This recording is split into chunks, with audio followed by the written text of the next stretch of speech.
আজ বলবো লক্ষ্মী দিদির তৃতীয় টিপস। বর যখন অফিস থেকে বাড়ি আসে তখন অনেক সময় কী হয়, তারা রেগে থাকে, মুখ গোমড়া করে থাকে। তখন তাদের সঙ্গে আমরাও রেগে যাই, আমরাও ঝগড়া করি।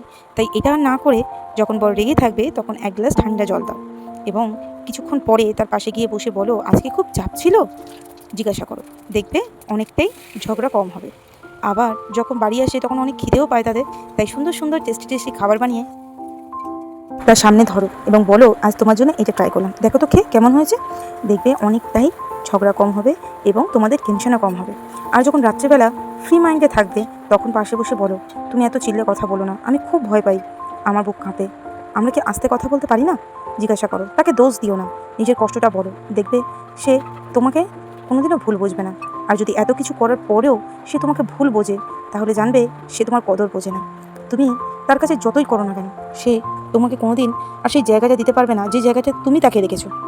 তখন তুমি বুঝে নিও যে এখন থেকে আমি যদি নিজের জন্য না ভাবি, তাহলে আর কোনোদিনও হয়তো এই সুযোগটা আসবে না।